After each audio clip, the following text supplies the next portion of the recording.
अतुल सुभाष, अतुल सुभाष, अतुल सुभाष, अतुल सुभाष, ये अतुल सुभाष, अतुल सुभाष, अतुल सुभाष, अतुल अतुल सुभाष, अतुल ये अतुल अतुल अतुल सुभाष। सोचिए, एक मर्द जो सपने देखता है, एक नई जिंदगी बसाता है और एक दिन उसके अपने ही सपने उसका गला घोट देते हैं। आज हम बात करेंगे एक ऐसे सच की जो सिर्फ अतुल सुभाष की कहानी नहीं है, बल्कि हजारों अनसुनी आवाज़ की गुनगुनाहट है। डाइवोर्स कैसे एक प्रॉफिटेबल बिजनेस बन चुका है, मर्दों के दुखों को कैसे समाज अनदेखा करता है और कानून के नाम पर कैसे इंसाफ के नाम पर सिर्फ अत्याचार ही हो रहा है। दोस्तों, आज आपको एक ऐसे सफ़र पे मैं ले जाने वाला हूँ जो आपको अंदर से हिला देगा। तो आइए शुरुआत करते हैं। अतुल सुभाष एक सपने देखने वाला युवा जो अपनी छोटी सी दुनिया बनाने की कोशिश कर रहा था। अतुल की शादी उसकी पसंद से हुई थी, लेकिन क्या उसने कभी ऐसा सोचा था कि ये रिश्ता उसकी ज़िंदगी का सबसे बड़ा बोझ बन जाएगा।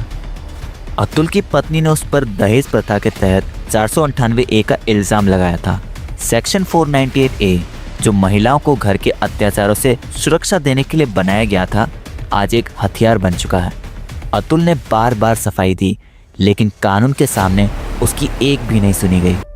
जब तक कानूनी लड़ाई चल रही थी, तब तक अतुल डिप्रेशन में चला गया और एक दिन उसने अपनी जान ले ली। अतुल का छोटा भाई कहता है कि उसकी मुस्कान धीरे धीरे गायब हो गई थी। माइंड ये है कि मेरे भाई को जस्टिस मिलना चाहिए।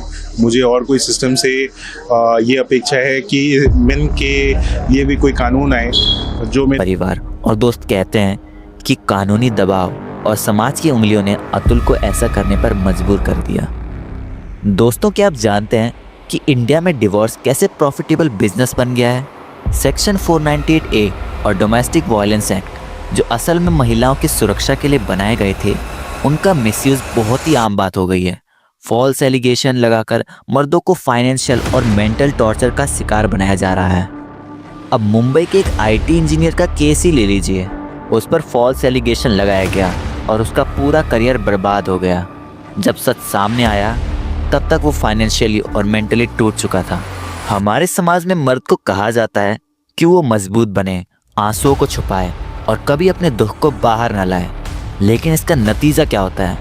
मर्द डिप्रेशन में चला जाता है और उन्हें सुसाइड की तरफ धकेल दिया जाता है। NCRB के 2022 के डेटा के हिसाब से 7000 से ज़्यादा मर्दों ने अपनी जान दी जो फॉल्स एलिगेशन में फंसे थे। ये एक समस्या है जिसको हमेशा इग्नोर किया जाता है। कोर्ट रूम के अंदर जो होता है वो हर कोई नहीं देख सकता। डिवोर्स केसेस में ज़्यादातर चाइल्ड कस्टडी माँ को दे दी जाती है, चाहे बच्चे के पिता कितने भी सच्चे और समर्थ क्यों ना हो। एक व्यक्ति को अपने ही बच्चे से अलग कर दिया जाता है। कानून का ये बायस उन्हें अंदर ही अंदर मार डालता है। अगर वाइफ का कोई अफेयर हो तो भी जो ब्लेम है वो हस्बैंड पर ही जाता है। वो अपने रिश्ते को संभाल नहीं सकता, वो अच्छा पति नहीं था, ऐसा इल्ज़ाम लगाया जाता है। अब ये डबल स्टैंडर्ड्स और कानूनी बायस कितने ठीक हैं? इसी तरह से न जाने कितने ही तो मर्द के जो दुख हैं और मेन इश्यूज हैं वो समाज में एकदम कंप्लीटली इग्नोर कर दिए जाते हैं। अतुल के केस में अब एक पिटीशन फाइल की गई है जिसमें फॉल्स केसेस के लिए स्ट्रिक्ट पनिशमेंट की मांग करी गई है, लेकिन अभी तक कानूनी सिस्टम में कोई बड़ा बदलाव नहीं आया है।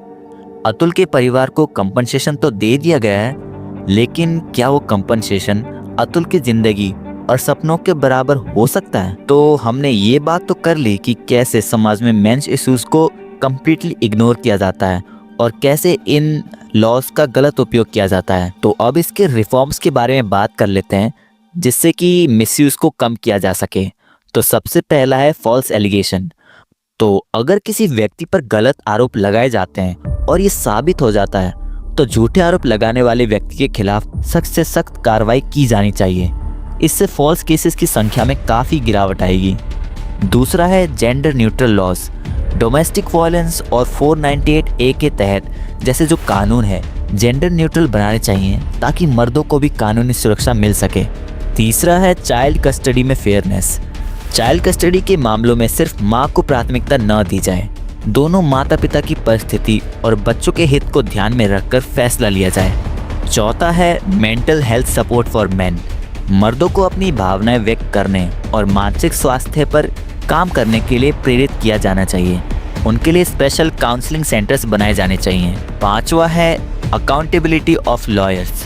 ऐसे वकीलों पर भी कार्रवाई होनी चाहिए जो झूठे मामलों को बढ़ावा देते हैं। अगर ये सुधार लागू किए जाएं, तो अतुल सुभाष जैसे दुखद मामलों को काफी हद तक रोका जा सकता है और न्याय प्रणाली पर लोगों का विश्वास बढ़ सकता है। दोस्तों, अतुल सुभाष का केस हमें एक बड़ी बात सिखाता है। कानून का मिसयूज न सिर्फ एक व्यक्ति को बल्कि पूरे परिवार को तबाह कर सकता है। को मिलकर एक आवाज उठानी होगी कि कानून सबके लिए बराबर हो, निर्दोष और दोषी में अंतर किया जाए। अगर आपको लगता है कि कानून में सुधार की जरूरत है तो कमेंट में अपनी राय जरूर दें। इस वीडियो को शेयर करें ताकि ज़्यादा लोग अतुल सुभाष की कहानी को जान सकें। धन्यवाद।